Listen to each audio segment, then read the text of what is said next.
Oi, gente! Hoje eu trouxe para vocês os 10 melhores filmes que falam sobre a velhice, o processo de envelhecimento humano.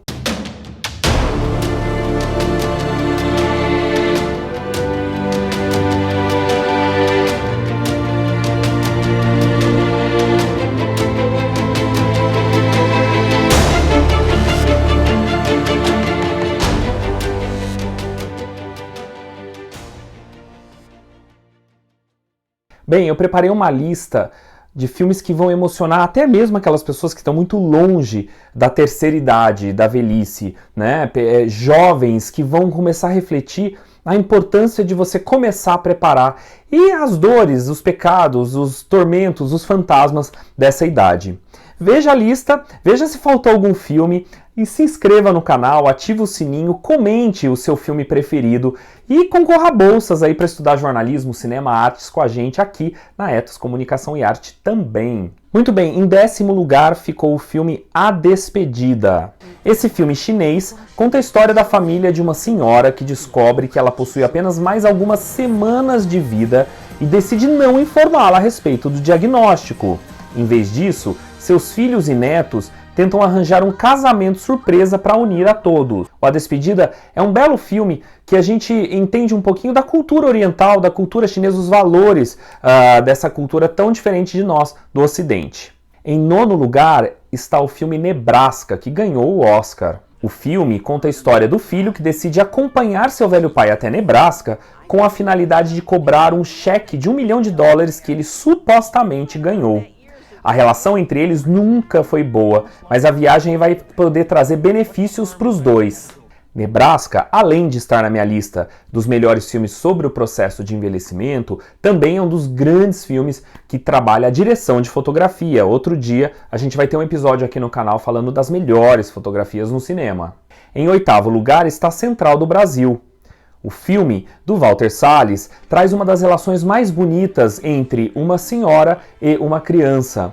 A jornada da Dora, vivida pela Fernanda Montenegro, até o Nordeste para levar o menino Josué, que é vivido pelo Vinícius de Oliveira, para a sua família, é uma tocante história de uma senhora tão embrutecida, tão dura com ela mesma e com a vida, que vai descobrindo a humanidade dentro de si própria.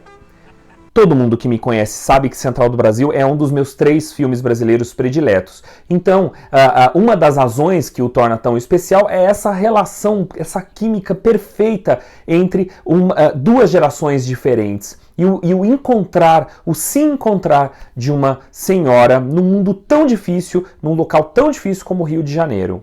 Em 7º lugar está o filme canadense As Invasões Bárbaras. 17 anos depois de filmar o declínio do Império Americano, o diretor canadense Denis Arcand reuniu os mesmos atores.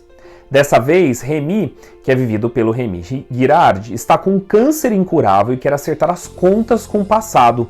Ele recebe a ajuda de sua ex-mulher, seu filho ausente e velhos amigos. O filme ganhou o Oscar de melhor filme estrangeiro. Em 6º lugar está um filme bastante recente que se chama Father, Pai, que ganhou o Oscar na edição de 2021. Interpretado pelo Anthony Hopkins, o pai da trama, ele é um cara que está sofrendo de memória, perdas da memória. Mas o que torna o filme maravilhoso é a junção de uma interpretação que para mim é uma das melhores da carreira do Anthony Hopkins, que fez ele também ganhar novamente o Oscar, com a montagem, a ideia que eles tiveram de trabalhar a montagem de modo que você mergulhe no que realmente é as dores, a angústia de você perder a noção do que é real e do que é a sua fantasia na sua cabeça por conta do envelhecimento cerebral. Em 5º lugar está Up, Altas Aventuras. Carl Fredricksen é um vendedor de balões que, com 78 anos, está prestes a perder sua casa que sempre viveu com a sua esposa. Aí, depois de um acidente, o Carl é considerado uma ameaça pública e ele é forçado à internação. Para que isso não aconteça, ele coloca balões na sua casa e levanta voo junto com ela. Carl quer viajar pela floresta da América do Sul, né, onde ele e a esposa sempre quiseram morar. E aí um problema embarca junto com ele, que é um garoto de 8 anos. Up, Altas Aventuras é na lista não só dos melhores filmes sobre o envelhecer, sobre os desejos finais que a gente tem de encontrar paz, né, no nosso coração, na nossa vida, como também um filme para chorar muito e para se divertir com as cores e as belezas das animações dos dias de hoje. Em quarto lugar está Ikiru, Viver, do Akira Kurosawa. Esse é um dos filmes que está sempre nas minhas aulas de cinema, porque o Kurosawa vai trabalhar com os dramas do envelhecimento dentro da cultura japonesa. A história do pai, que é um funcionário público que nunca faltou e que descobre que tem um câncer terminal de estômago. E ele nunca gastou um tostão de tudo que ele recebeu para cuidar do filho, uma vez que ele é viúvo. E ele entra numa crise existencial, a ponto de não saber nem gastar o dinheiro que ele acumulou. E descobre, por exemplo, que tudo que o filho quer é o dinheiro que ele acumulou para comprar uma casa para ele, e não se importa com o pai. Ikiru tem uma das atuações japonesas mais belas do cinema e, além disso, mostra um pouco sobre os valores, as diferenças dos valores no Oriente com o Brasil, com o Ocidente, a questão do consumo, a questão do cuidado, a questão de se doar para pessoas próximas da família. Em terceiro lugar está Morangos Silvestres, do Ingmar Bergman. Esse é um dos meus filmes tão queridos. O Bergman conta a história de um médico que vai receber um prêmio por 50 anos de prática de medicina em Lund e ele sonha com a própria morte num dia antes dele viajar para Lund. E aí, no caminho que ele vai com a nora, ele vai tendo sonhos sobre o passado dele. É uma espécie como se ele estivesse sendo visitado pela esposa que morreu, pelo filho, pelo professor de medicina, e que vão mostrando todos os erros, as culpas que estão dentro desse médico. Morangos Silvestres é, para mim, um dos melhores dramas internos já construídos no cinema. Para quem não entende o que é carregar todo o peso das suas ações ao longo da vida até a velhice e quanto isso custa a paz de alguém e como você faz as pazes com seu passado, Morangos Silvestres é um filme obrigatório. Em segundo lugar está Era Uma Vez em Tóquio, do Yasujiro Ozu.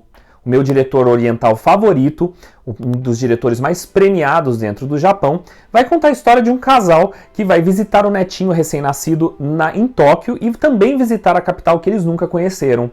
Só que a cidade se modernizou, o filme é dos anos 50, Tóquio já é uma grande cidade, e as famílias mudaram também. As famílias que agora nas grandes cidades não dependem necessariamente dos avós para ajudar a criar os netos, algo que é muito comum em famílias orientais. Era Uma Vez em Tóquio, então vai mostrar a perda de sentido da vida desses senhores que vão perambulando por aquela casa, vão perambulando por aquela cidade, tentando encontrar um sentido para os restos dos anos que lhes sobram.